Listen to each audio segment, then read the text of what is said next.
Imnandi. Recording. Hayi na uyayibona la ngithi selifam kwayo nawo uzabuyaphetha.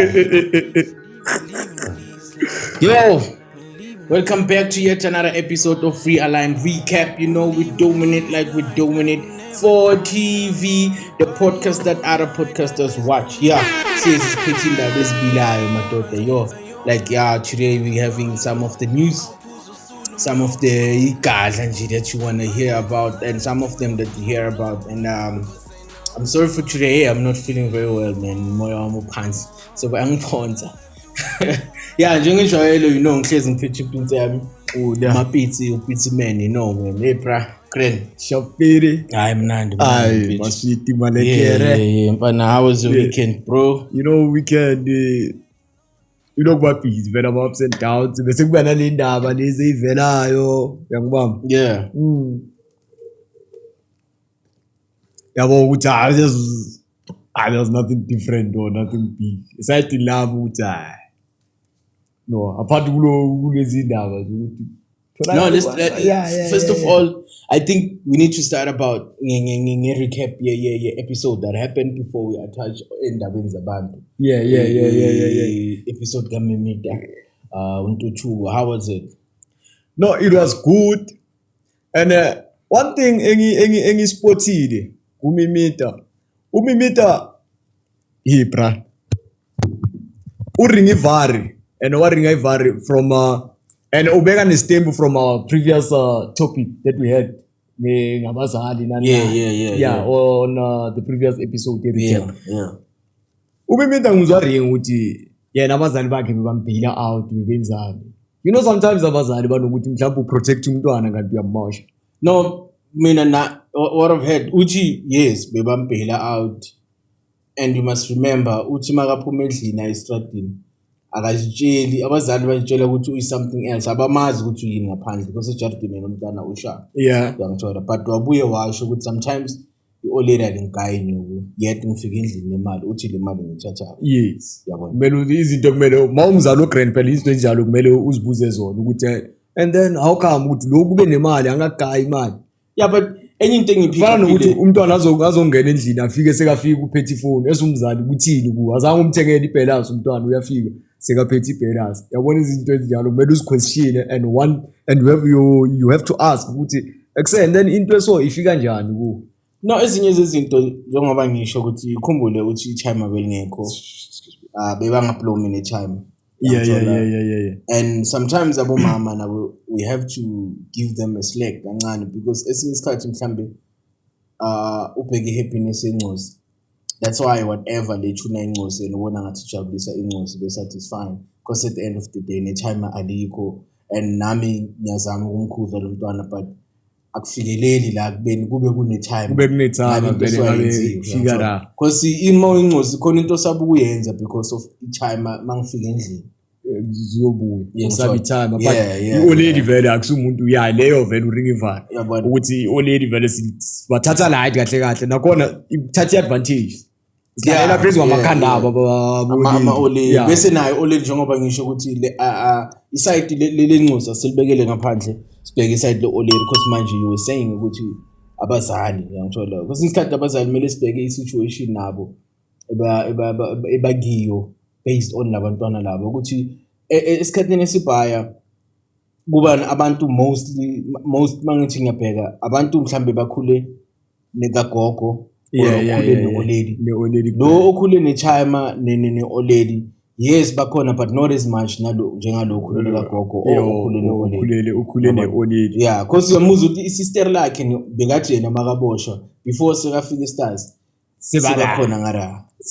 So maybe nabo they wanted to know ukuthi umntana wethu wenzani up until to the stage yokuthi sekayiphinde lento kayi4 or kayi5 then they will see but izinto ezisophela kumele ubheke ukuthi umntwana wami okay nencosi iyafahla kumele ngiyoza ukuthi okay sharp nithi lo muntu wenze 1 2 3 ubamba inkunzi wenze 1 2 3 or mhlawumbe ukwazi umuntu or ushaya umuntu or wenzeni, then mina sengiyenzani ngiyamstana phela immediately umuntu umnikeza best support uyamcoacha kahle. Yeah, but this is not just any other person. Incosi yakho le, you don't believe incosi yakho can do this. Uzomphikela vele no. maybe akusuye, maybe wenziwa abangani as much as oledi ababhaya bavinga nalento leyo ukuthi uscheme abangani abarong. Maybe umntwana nami uzoba sharp. Yeah, usipho wenza ukuthi wenze so. Yeah, kanti inkinga uye. You understand? So abazali baba nalento leyo because wena endlini awuyikhombisi lento. As much as njengoba ngisho ukuthi sometimes we grew up nami, because that's why every time masiba nenkinga most esifaka incosi ngizobekisa ngami because of nginencosi and le situation leyo iyenzeka. Ubone ukuthi bongacabanga ukuthi umntwana akhe ngaba yinto so masotshelwa estradini because lento as representa yona la ejardini, you don't think your child can do that outside. Futhi lento ayiyo endlini akusilento ayiyo mangaphandle. Futhi mangaphuma ngomnyango ushiya loyo muntu uphuma seka umuntu. That's why uyavela ushiya loya ungena vele seka ulo. Yiko kungabi lula ukuthi more especially mayo already incosi yakho mayenze something ngoba nalokuthi vele uyithunile. Uzothi mhlawumbe wenze so I choose njengoba ngisho until lento ayiphinda kayi 4 kayi 5 now uyabona vele ngathi lento uyenzile. Umntwana azivumele yena ukuthi abanye abazali bathuka umntwana sekayivuma athi yebo yimi engenzile mama.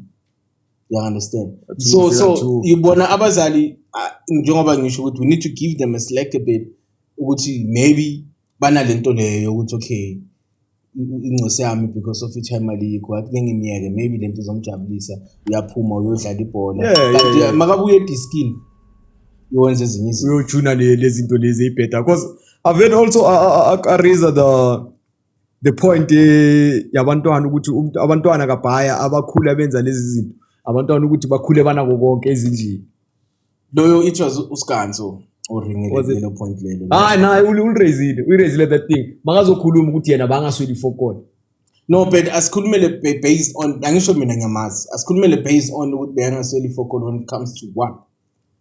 Yes, that's I don't know yena uvele wazi bengekho mina ayikho into bengishoda mina wazokhuluma before azokhuluma ngetime lakhe ukuthi time lakhe likuphi njengoba ashoda ayikho into bekayishoda but inyuku ukuthi bebangamniki obviously ibeyishoda yiyo beyishoda masikhuluma ngabantwana awufuna itaro taken 4 sikhuluma ngomntwana ukuthi makathi ufuna ifoni makathi ufuna this phela ngiyamcava Mimita idlupha bengimdabula nami singeke sithi ubekathola konke ngendwanga umntwana othola konke umbona ngendwanga umbona ngesigele umbona nga everything nepelazi vele uyambona ukuthi ipelazi azoyiphatha yangithola so yena mhlambe bekayibekele pointini lokuthi bengingasuka ukuthi ngiyalamba not ukuthi bengithola everything you understand that's why ngithi leyo ibeke uSkanzo because uSkanzo uyibeke yaqaqa vele ukuthi thina bekukanje nakanje uSkanzo bekaphila nechina njengoba ngisho ukuthi bekathi wenzani uyobalekela ngamagogo bese uzidala makakuphi ngamagogo nathola khona freedom njengoba ngisho ukuthi already liba nalisi kufana nawe mfethu let's say you're raising a child uyi1 i-timer incosi uyayibona mengekho endlini man ukuthi mayisendlini there's something that is missing but makavayo udlala ngaphandle makabuya ubuya vibrant so uyabona ukuthi most of the time uzothi makahlela endlini kanti namhlanje udlali uyavayo uyodlala because of already alikho kunawe mina ngaphandle leso space yavaleka kancane so hence njengoba ngifuthi abomama more especially ama single parent maybe yiyo na into enza ukuthi le ncosi ithathe advantage nalokuthi at hayi man mangabe mama ngicela ukuhamba itrip so ubona lokuthi no via because that's where you get happiness ngithola kube bekune time belozothi no awuyira ahlale naye lento le maye yabona bo already banara soft spot ukuthi uzothi akayirasa ngambona uyahawulisa lapha nenene umgayini ukuvaya yabona so bona so kuya nangokuthi mawuyincosi nawo umcondo wakho njani and njengoba naye Mimita ashilo ukuthi yena besekenziwa nawo ukuthi vele ubonele bamgayi support ebhayi akhohle ukuthi bona abazali bebangacavi ukuthi wenzani bebamsupporta ngoba sifuna ukuyoza umntana ethu ukuthi bathi wenzeni because I don't believe umntana am can stab a person angayenza lento I don't believe umntana mangabamba inkunzi ngibona ukhuluma ngokugwaza ngibona akhipha igoli lapha mina ngihlala ngistashile mina vele ayijiki umuntu uhlala phethe because of umosha abantu ababhaya kasazi ukuthi ubani ongabuya balo wenza because abantu kanjalo uzophila nzima bra empethu phila azophila nzima makunjalo because into engibhekile ukuthi most ukukhula sibali right ngibathuna ukuthi babe so because once wangena secondary ngicabanga ukuthi impilo yakho as a teenager siyachaneleka siyachaneleka manje vele nama challenges angisho ukuthi kuningi okwenzakalayo siyachaneleka ukuthi whether you're going to be a criminal, whether you're going to be in business, whether you're going to be whatever, then after the secondary, that's where you introduce to life itself. Then from lapho so wet again, that's where you need to make a decision.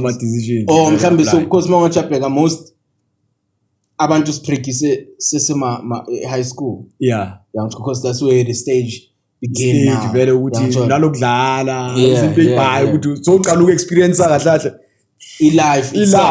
Then bese mawuceda isigele ke obviously abanye most isigele abasicedanga because of the starting to do lento le crime.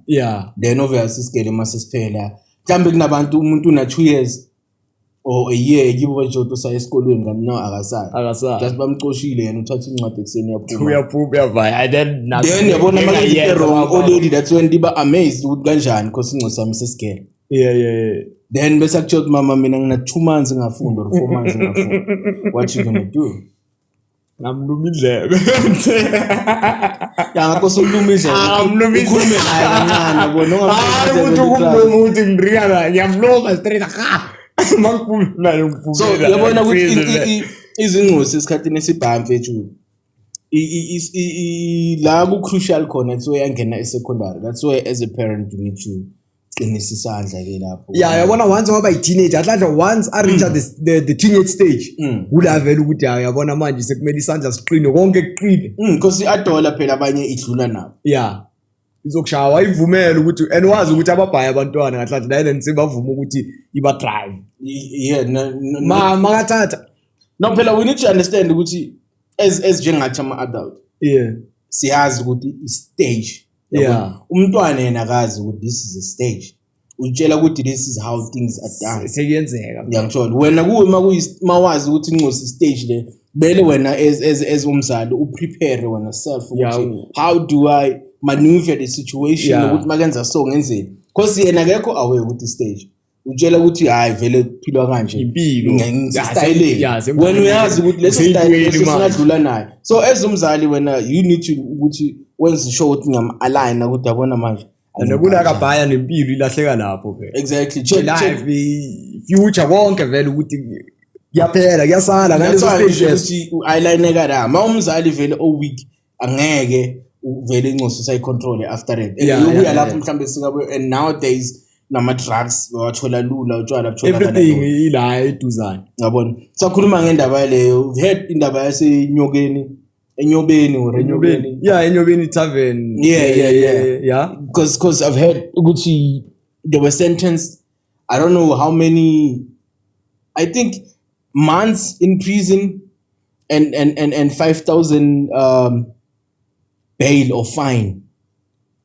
I did check it. There's the owners, ne? Yeah, the owner. They say Enyobeni Tarven owners sentenced a fine of 5,000 or 100 days in prison. 100 days, that's almost 3 months and 8 days plus minus. Yeah, a couple of days. Yeah. Can you imagine that? Those people they killed or the children died at their place and blaming the booze that they're selling. 11, I think, 11 abantwana. Yeah. And yet you're gonna get this light sentence. No, this is light. Maybe balinyobile na the judge. It's possible ukuthi kona kungenzeka ukuthi labantu labana balenzile lecala ne cause bear in mind ukuthi kushone 11 yabantwana. Yeah, I'm sure the number. Yeah. And not just abantwana underage, biba underage labantwana. Bangene njani kule Tarven yabo. And another cala ebabuthengisayo ngisho ngathi khona into abayifakayo lapha ejwadini because bathi I don't know whether it's alcohol itself or there was a gas leaking there but something similar to that. So but my problem is ngicabanga ukuthi banyobe ijudge how can ukuthi bathole a sentence light kanje like 5,000 and if you don't pay that 5,000 you get 3 months jail sentence. So it doesn't make sense. It makes no sense. Labantu labana phela amamera ay11 ndo phela kushone 11 yabantwana. Yeah, same place. Bona same place ama owner waleyo ndawo. Kube nale that angisho bathi bahamekile labantwana kube nento ebahamayo. That's why it was bafeyila gas leak or mhlawumbe ukhona umuntu spray something lapho. I remember that. So bona kwale license bona babaphucile or is operator the place. Is it still operating? I'm not sure about the license, but it seems like it's still operating the place. Bayivumela njani ukuqhubeka operate because bekumele kube indawo yokuthi iyavala. No, the thing is we never understand how a judge operate in court, because it might be ukuthi lento le eyenzakile bezovele yenzeke where labantwana kube bakhona or bebangeke. That gas, if it was gas, I thought it was alcohol, because if it was alcohol maybe they were gonna get a heavy sentence, but now it's gas. That they checked that those things, it was gonna happen whether you were there or not. It's unfortunate that you were there at certain time. Akukho indlela nyana punishment abangapunisha ngayo for ukuvumela labantwana abancane, because most mfethu bekuba abantwana ababhaya lapha. No, abancane nakhona. Sometimes you must remember those people do have lawyers. You understand? And as a Tarven, it says maybe akukho la ukuthi no underage. There is no sign, and the only thing that is there, it says alcohol. Responsibly, drink it responsibly. Responsibly. If you're over 18, maybe that's that. And if umntwana makangena akukho la mhlambe kuma laws or kuma clause ukuthi you need to check the ID or whatever. Because even if we can talk, how many townships that are happening ngena abantwana abancane. Because even now mina ngimdala kanje ngangena eTarven nemntwana ona 16, they won't ask, they will check me ukuthi ngimdala lona mabambona uchire mazi khula. Yeah, but we check to us. So those things are happening njengoba usho okay, at least ngoba sesemthethweni bayenzeni ngaloko ukuthi bayenzeni ngaloko bampunishele ukuthi those children were underage, those kids were underage, because angeke uzovumela bese kube nomali nje ukuthi no, at least bekungana the caution or bekunganani. Utshwala siyazi ukuthi uphuzwa eTarven ungena vele only if you're over 18. Yeah, but that's the thing. For you to drink alcohol, you have to be 18 and above. Yeah, but let's not ignore the fact that we're just talking now because of the law, but does that law apply? Because even if you can go to whatever nightclub, you'll find... yes, the law doesn't apply, but laba batholakale nabantwana bashonile lapha. So babanjwe red-handed ukuthi no, nina nithengisela abantwana abancane utshwala. Maybe that's what I'm saying. So after that, the sentence is too light, bro. No, but the thing you must, if you have a good lawyer, they can try to flip the story and say, so obviously now as a parent, you need to come then. Exactly. You see, when what does it say to you? You understand? Yeah. So yeah, man, yeah. And another thing, AKA story, man, yo. Yeah, bro. Something is brewing, man, and on AKA story. I think people are getting the light now. Yeah. Also, about card bezana lokren. And bear in mind, which lumchit. Then, but the coordinator, and it's also believed to which muntu ophezulu. Because right now I heard the 7 suspects. There are 7 suspects. That's what rumor says. Yeah. Rumor has it. Yeah, the rumor has it, which is 7 suspects. Because today we appear at the 5. We appear at the 5, of which Karala Kona postponed, but say for further investigations. Yeah. Then let's talk, Ngale Raide Hitler, aka pra. What is it that we need to talk about? Let's ask Kulume Ngale Hit. I want to move back to pads. I have food. No, but when's the next? It's just that Mina, what I believe in the case lately, or what I think it could be, they are trying by all means to capture abantu mhlambe abarong ukuvala ihlazo la whoever who did this thing. Because ngale ndlela ngibona sehlangene ngakhona ukuthi we all know who might be. Because if ever umsola, why can't this person be taken for questioning? Abamthatha.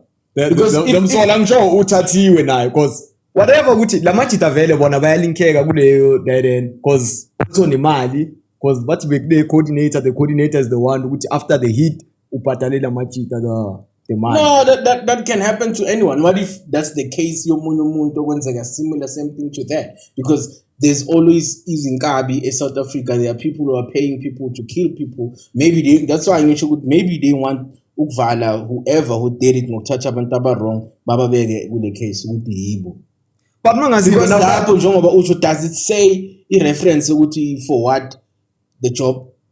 Le mali oshilo yasho ukuthi yokubulala ubani yasho ukuthi okwenzani yasho ukuthi yani no imali angisho yile ukuthi ubanikiwe labantu because they still they said they're still going to check ukuthi le mali leyo beyifake through ama account nani they have to trace no, the only thing they need to trace ukuthi buyaphi imali. That's it. Yeah. That's why I'm saying this thing is going to be like a roller coaster. Nice yashisa manje yabanda. That's why man I don't We're going back to Senzo Meiwa baba. I don't even know what happened to Senzo Meiwa now.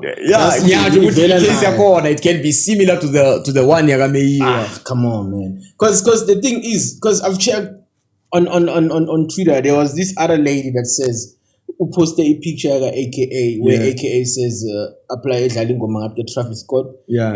Peace on your grave. Yeah. After Locheri lo apodile.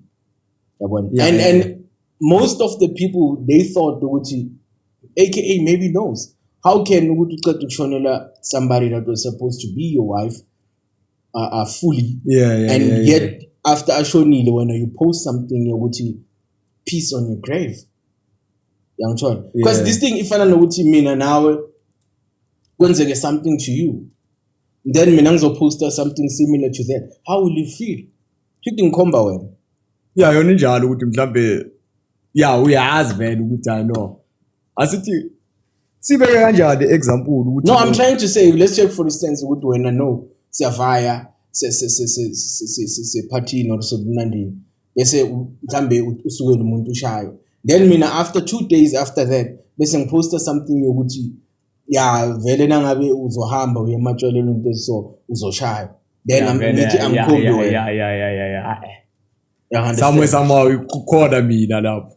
You understand? Yeah, khona ukushaya amanzi. Even now we have people, we have cousins, sometimes we have relationships. You need to check something before you post. Even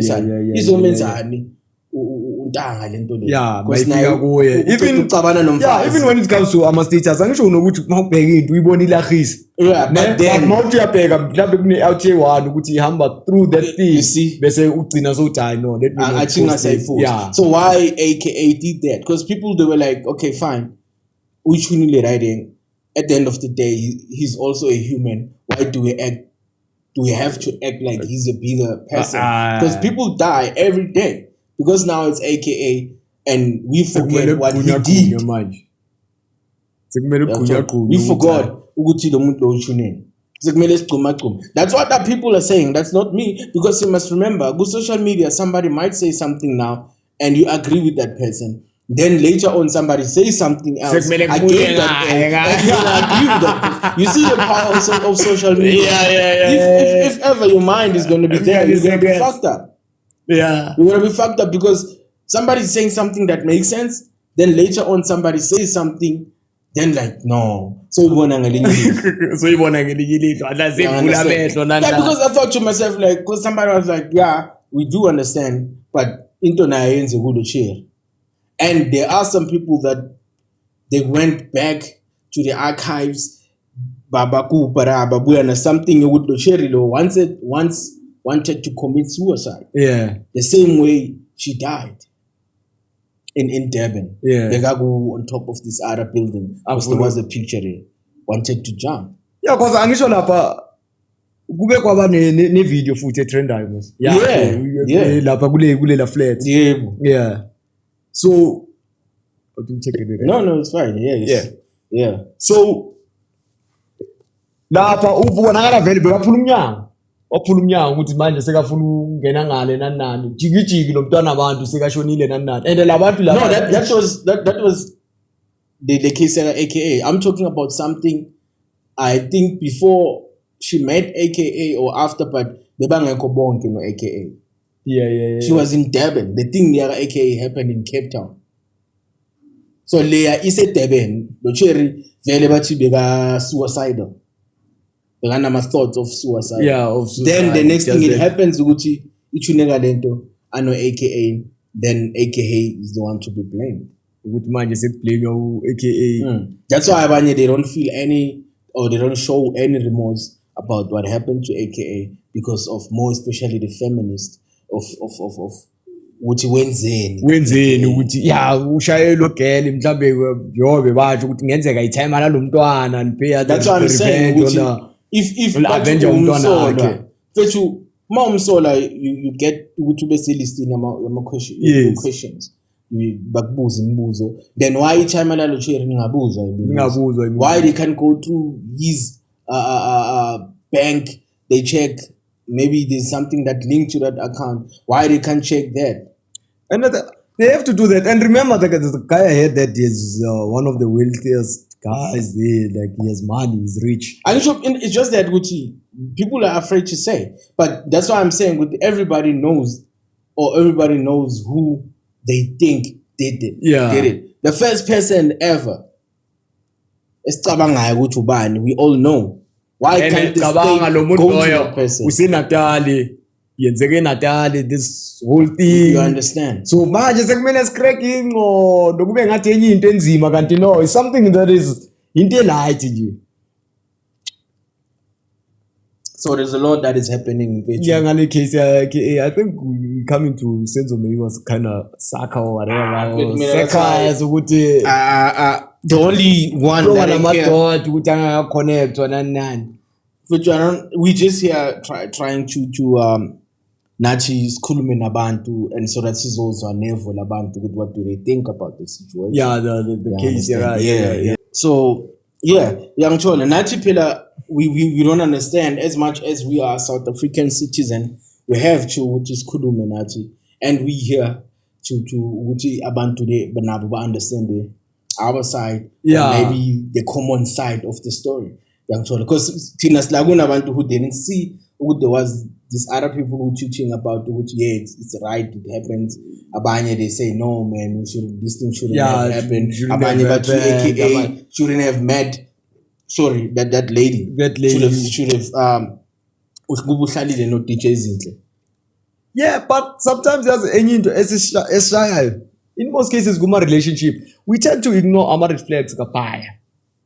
Nakhona umuntu uyakhona ukumbona phela umuntu osuicidal lo muntu uthola ukuthi that was not the first attempt ano AKA mhlawumbe ke yenzeka before babonke bakhona ukuthi bayinqobe that thing, then they thought impilo ibuyele back to normality, to its normal state, then later on kula mhlawumbe azo icommit khona the suicide. So but avoided the red flags laba abathi AKA ngabe azange aye lapho at all. That's why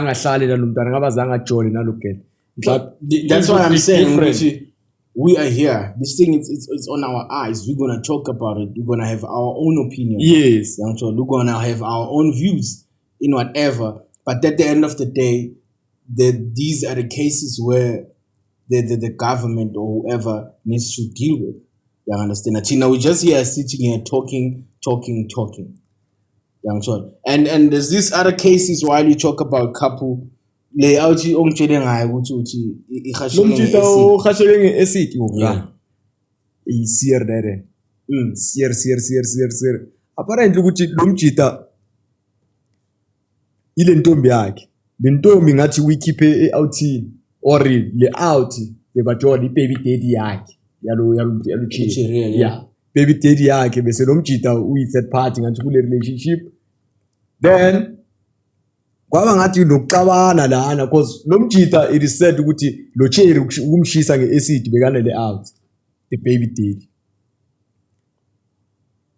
makazokhasheka ngale acid bekana nalo baby daddy, but is here that thing mfethu ukuthi how does a normal ikhulunywe out ikhulunywe out manje uthena interviews and everything bekahleleleni aze ashiswe akhashwe ngeacid nangabe we don't know ukuthi angisho ukuthi the foundation would that end vele isuka phi thina manje sesibamba but the fact yokuthi I find uCherry ne baby daddy yakhe and yet mhlambe uyangiqosha and I'm still insisting to see her ngize ngithelwe ngeacid because makathi bekanalo nabekanalo umjida usho kanjalo out le story yasithini lokujida usizwe kumjida labantu kulomjida kule interview wakhe yeah uthini makakhuluma lapho lo Cherry lo bekane mhlambe bekane out before or mhlambe basajola nale baby daddy kwafika le out in the picture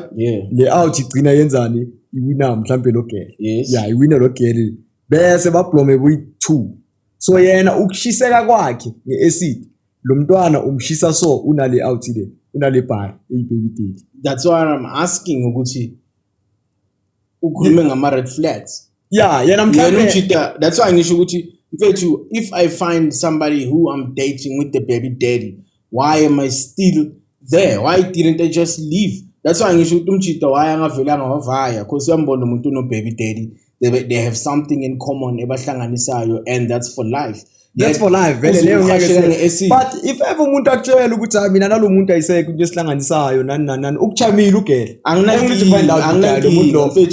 amanga singabantu siyawakhuluma yet uthole iqiniso at the end of the day then why are you still forcing, why are you still pushing things? Because njengoba usho ukuthi noma ngafika ichair obviously we dating abantu abanabantwana yes but akutshela ukuthini akekho baby daddy yet the next thing boom umthole no baby daddy mfethu why izokudala angisho yena mhlawumbe uzokutshela ukuthi no ubaby daddy asisajoli but umntwana as long as umntwana no mfethu you don't understand, you don't get the point. My point is on the ukuthi out as a khasheke angisho ukuthi ukhasheke ano baby daddy then out kahle kahle bese kawe street kahle kahle kusho lo Cherry bekasayida no baby daddy njalo because akakhashanga baby daddy ukuthi lenza we have to or mhlambe bayiplotile the stage. That's why ngisho ukuthi no somshaya ngeacid angifuni ukuthi isikhulume ngezinto zabo mhlambe hence I'm asking did you hear that from the horse's mouth? Umjida usho njalo na yes umjida yena nangabe usho kanjalo ke obviously there were flags ukuthi intanga usafuna, there were flags yokuthi mfethu mina sengigrand but umjida wachubeka wayiphusha direct kuze we never know. Because now I'm getting the point ukuthi even though ukuthi yena mhlambe bekasaphushelo ukuthi no I've been I still wanna be like umntwana ukuthi uthola ukuthi lo mjida vele izinto azenzeni lo Cherry we don't know them umuphi umjida yena the guy uthi ukhawathekile so immediately lo Cherry manje sekubuya ubaby daddy manje sebafuna ukungikhahlela ngibe out of the picture sekumele izinto kubuyele kube normal. You don't know ukuthi amajida what is it that lo mjida umfundisile lo muntu mhlawumbe uya drive umjekele netrans umenzela konke but at the end of the day you should egcinene ungagcina umbulele lo mntwana lo who knows ukuthi vele umjida was trying to do that uCherry was defender ngokuthi amkhashini acid leyo asiyazi phela kumele sikhulumele entweni esiyibona ukuthi lo Cherry wenze kumele angisho maye wena sesiba nama views ukuthi what if njengoba wena ukuthi what if bekamthengela izinto but that does not give you a right ukuthi umuntu makade akasancanywa yet uforced because you might kill that person then ngoba wena sombangisa ukuthi ngikwenzele lokho angeke uyoba nomunye umuntu no what if lo mjida phela kunamajida Wolf ekukuthi kunzima ukushela nokunzima nokuconya akaconya lula lo Cherry uzomlahla so ubuyela ku baby daddy mina sekumele makangilahla makabuyela ku baby daddy ngibeke ngapha mina mangisuka kumele ngihambe ngiyoshela futhi kumele ngiyocala phansi mina yena vele senami nami namshelile hayi baba come on no come on baba hayi no angeke phela uvela ufike nje ukuthi wena so uyangilahla and wena mawungilahla kanjani ayikho i relationship enizovela nihlukane nje kanjalo there are signs manje kusho ukuthi nami ngisukela kumele ngicale ngisiprepare ukuthi no so ukuthi ngibaye no you cannot just say ukuthi mfethu mawumfundise umuntu umfundisa ngokuthanda kwakho mawumthathisa ilicense umuntu umthathisa ngokuthanda kwakho thinking ukuthi we are building something you understand you must have that in mind once you start to ukujola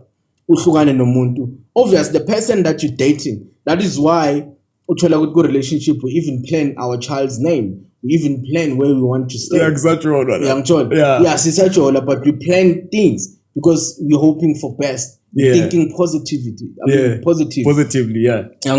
then kenzeka uhlukana nalo muntu baningi ngathi sihlukane nabe esibesenza amagama wabantwana nani but wena uzothola uCherry uzokhalisa ukuthi umenzele lokhu nalokhu seyakulahla come on man no but ubuyelaphi uyothola omunye Oy, uJerry mina ngamane uJerry ungangilahla yes, but ungilahle ne out ukuthi bengekho like from that is why that's why at the end of the hayi day ukuthi nje uzobuyela ku baby daddy akutshele ukuthi atshele baby daddy mina ngifuna sibe sharp umjida uye uyangithreatenisha wenzani then they will come up with a plan. It's unfortunate because I didn't listen to that podcast ukuze nami ngizoba nama views are sharp ngibe ne concrete information. But the thing, there is this also other lady engike ngamcheka ku naye similar case yokuthi ngathi baby daddy lamshiza. But kulo Cherry it's worse because manje yenziwe indoda lento le. Yabona there are not too much question. Yeah, everybody's taking her side. You understand? As lento le namanje yenzeke kumjida kunama question. Remember that those questions that I'm asking, I'm generalizing them because there are many people who are asking the question that I'm asking. Ukuthi what if kuze kufikele lapho? Because I don't think yes khona abo Cherry abaslech, but maybe out of a million, maybe I can say 5 because some abo Cherry benzo yithi amajita to become ukuthi babe aggressive or babe slech benzo amajita esikhathini esibhaka. Lokho angwali ne mhlambe usuka kulomjida okwenza ube siru ube njani mina ngiyafika cool guy mfethu ngiyasifikela mhlambe lo mjida mfethu soft or angazi naye ukuthi manje sekaringa soft ngoba vele sekakhubazekile sekakhawadekile understand but if ever you can check umjida man I'll take grand man noma ring uyazi ukuthi hayi akusuye ukuthi mhlambe uyocalela umlilo no phela manje sokhawathekile obviously umsemehleni wabantu. How many pastors we know mabashumayela they do great things but behind closed doors or behind or off camera or outside the church what do they do? This thing is similar to Flabber's case. Yeah, ukwazeka kwakhe exactly. You understand? It's similar to that. But we just don't know what happened to the story like for real.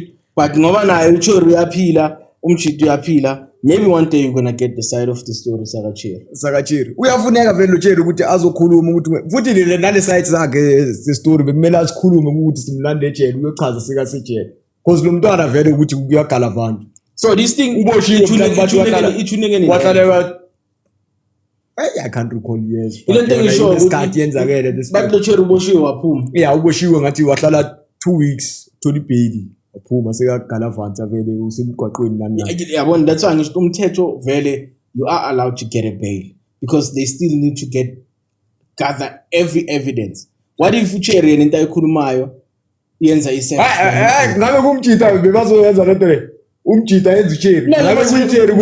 You must remember in everything mawuchuna empilweni there's a certain thing that favor this side. You need to prove your side better than the other side. Yeah. As much as like South Africa we are faced with the gender-based violence, more especially about Cherry. So if something happened to Cherry, yonke into izowela ngapha Cherry. Then when as umjida you need to prove a side. Even if noma uCherry wenze into emjideni, they will still gonna take your side and ask you out ukuthi yini oyenzile ukuze akwenze so. Yes. Why mina ke le Cherry mangiceda kuyidubula ke ngibulele why bangangibuza ukuthi yini ayenzile. Into engisho ukuthi umthetho before ngimenze. Into engisho ukuthi umthetho there's always a side that favors first before you can prove your point. You understand? That's why ngisho even noma ungafika a police stage uthi urajiwe as a man. Yeah. They won't take you serious as much as ukuzofika uCherry athi urajiwe. Don't take you serious mazotushaya umfazi as much as umfazi makafika tushaya indoda because they know ukuthi thina machita we have power now man. Yes, that's why at first yonke into more especially mayenzeka that kind of violence baba nalokuthi they need to check ukuthi maybe lo Cherry it was a self defense because they know ukuthi aba overpower what wenza into so wakwenza wrong yangithola yes wena as umjida why did umstebile because ngabe umphushile lo muntu waphuma endlini. That's what they always say. You understand? Because lo muntu am overpower. So yena bekazama ukuzidefend. Hence njengoba ngisho ukuthi abo Cherry ababhayi they get away with this ngendlela ukuthi it was self defense. And you remember but no one has a right ukuthi alimaze omunye umuntu. No, mfethu, no one has a right. So uyabona ukuthi ifocus yomthetho wethu ishiftile. Mfethu phela. Ishiftile esayidini. No, that's why ngisho ukuthi every time when we hold conversation let alone umthetho uyekele nje umthetho because uthi hey akekho umuntu ovumele ukushaya umuntu. You understand? Umthetho usho kanjalo. Last time you told me you had a fight with Usbarsako. This thing happens. Angeke sithi every day umthetho uthi, but yet things they keep on happening or they keep on abantu bayashuna. What we need to do is to find a way ukuthi zingasenzeki njengoba ngisho manje ukuthi abantu they tend to ukuthi silo kuma relationship but iside bazolichacha emthethweni elentombazana angeke uzufike lapha abantu mabawafika wena bathi akekho omunye umuntu ovumela ukushaya umuntu aniboshweni nochu lokho kwenzeka emsebenzini kuphela but in life in general people bayalwa ufike wena intombazana first thing bazoyichecka endoda umenzeni lo muntu futhi nangabe uyaphila just ukukwazile umenzeni intombazana lo muntu lo bayangishaya and yes mhlambe la nihlala khona neighbors they always ndlalanira banibona yabona ukuthi niyalo so uyabona ukuthi kusikokucala vele so akhombe hlala ngishaya uhlala enzani that's why zonke that's a different story bro. No, it's the same thing. Njengoba amshisile so we don't know ukuthi maybe bibahlale balwa the next thing lo chero decide ukuthi now I'm tired. Wamshisa. Mara ubenza njani into esihlungu kangaka? Ebuhlungu kanje. Amajita yenza njani into ehlungu ukuthi arepe uCherry? Because it's the fucking same thing. Uyenza njani into urepe uCherry utakafuni uyamtshintsha. Uyenza njani ukuthi uCherry umkanda dumba bengaka? That's the same thing. uCherry is going to do something easy kuwe makayobopisa isentence ibhaliwe vele immediately uCherry asuka athi uyobopisa mhlawumbe umkandile waphuma ibingbo. Claro vele ukuthi isentence yakho vele uzalithetha phambili cha. No obvious vele. But uCherry uyabona manje waphuma ngebheli. Emva kwale no baningi amajita ashaya uCherry nabo baphume ngamabheli. Just that you never come across that. Baningi abashaya amajita abashaya uCherry baphume ngebheli baningi ngikhumbula ngizwa le no baba most cases ukuthi abo-Cherry vele they always get away no namajita they are that is why uthola ukuthi abo-Cherry bazosho ukuthi angisakhona ukuvaya lo muntu ungirepile after 2 months uphumile ejele lo muntu wabulala ubhuti wethu wabulala usisi wami after 3 months or after a year uphumile ejele those things are happening on the streets but tell me you never nami uCherry mina uCherry angishisa so nami ngihamba ngobatshela lo muntu lo uphumile manje angisakhona ukuhamba that's why ngisho yiko umjita manje akuma podcast trying to prove a point of which you need a side la kaCherry uthulile naye uCherry yabona ukuthi uCherry vele uthule kanjani because sika favor nje umthetho wethu as ama podcasters we need to go totally side like le story nangabe nayo uyakuvuma ukuthi akhulume and what if because that's why ngisho manje it's against amagama wakhe nomjita yes yena uyenzile lena but in court who's going to stand and say no unamanga nalo Cherry unamanga you understand egcineni uCherry akhuluma ukuthi umuntu angenza so nazi ithombe bheka lana bese ngikhathele then what you gonna say leyo lapho singakhuluma ukuthi nokusho ukuthi lo mjita bekaluka iyenza but okwamanje Saita ni out yami le out leya ikhawathekile leya no yena umjita vele ukhawathekile that's not right but what I'm saying is ene nalo Cherry uyagalavanza lana uboshiwe waphuma bengamelanga phuma vele uyazi ukuphuma ngebheki uyazi ukuthi kunamajita adonsi inyanga edanyana bathi barepile bangarepanga lalela mjita ne athi Cherry the one uyazi ukuthi ukuphuma ngebheki aqhaza ukuthi so free ibail ichaza ukuthi u-state siyakutrasta ukuthi ungahlala ngaphandle while they still gather every evidence nomuntu okulela umuntu uyaphuma ngebheki nomuntu orepile nangabe basisho ukuthi orepile uyaphuma ngebheki but the case isaqhubeka and the state siyakuthemba ukuthi not a flight risk siyakhipha sikubeke ngaphandle that is why you need to go and apply for ibail uyikhulumele wena but emajiteni kaningi ngabe kumjito wenze so balfo bengeke aphume brawa ile nto le bengisayibuza amajita lalela ile nto bengisayibuza amajita ukuthi bathi kunomuntu oboshaya into angayenzanga uthifani lokho kubhlungu but the problem is ukuthi should nokuzikhulumela kwakho azanke kuhlangane nento ezobona umagistrate because magistrate yena bekangekho you must remember bekangekho just uyabheka ukuthi okay, lo makasho so nalo akasho so, this might be ukuthi uyishunile riding or lento le ayisho iyakhombisa ukuthi nama investigate ngoba basho ukuthi ama gather information bakhona ukuthi iyakufanele nyana ukuthi and nokuthi bowukuphi nawe phela ngeke bathi urapile kube buse Cape Town and irape yenzeke eJobe unendlela ezibhaya zokuthi vele uphume ucala lokurape ukuthi kuyavumelana kuyelana Chris bese ke leyo seyijika ngakusaza mhlawumbe siyibheda imali ngabhaya kuba istory semali ilento lena ukuthi yabona leyo is fucked up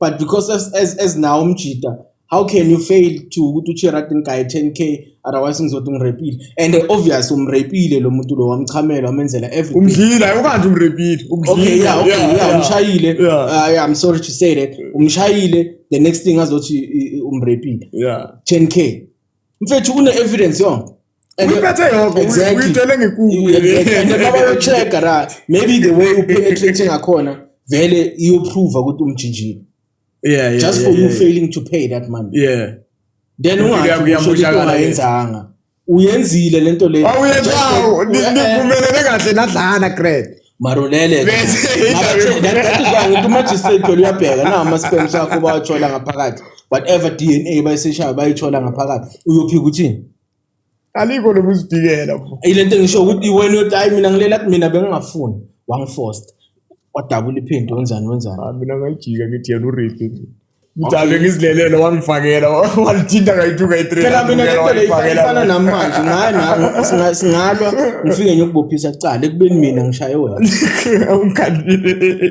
yazi bokubok wena mawufika bedu hayi uyongibophisa ngoba so na ungazobuthola ukurepile ngoba soyabuze la sozothi ukurepile ungazodlala so that's how umthetho works ngakushayisa ngemoto manje ngidama nasikisi nasisehlile riding ngicela ukudlula ngidrive stars ngibhale ukuthi ngishayisile nani case libuya kuwe baba ukuthi manje that u fucked up yes u fucked up player ingakuthi manje wakubamba rafunya that is why ngisho ukuthi ezinye zezinto mhlambe asisunderstand ukuthi umthetho usebenza kanjani why abo senzo your case dragging this long why this dragging this long is because you don't understand and there are cases outside Senzo Meyiwa and aka cases that are dragging just ngoba awekho emehleni wabantu and awalandelelwa njengalawo into ngisho ukuthi bheka we do podcasts about criminals and yet there are people who commenting and asking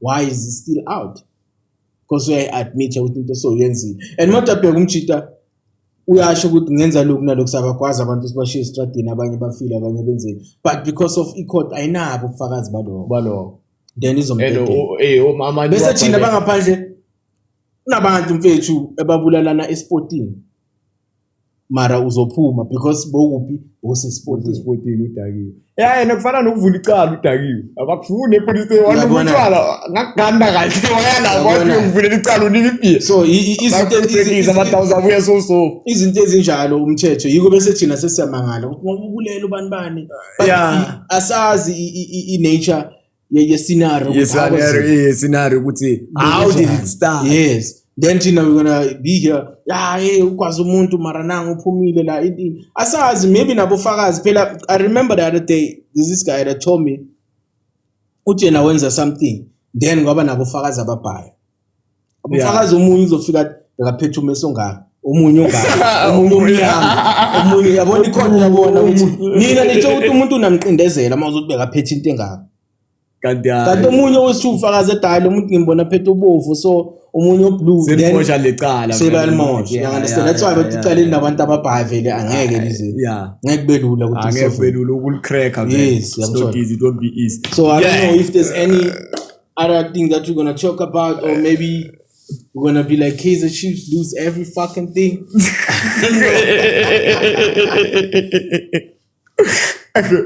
I'll take vibes. Oh, what you call?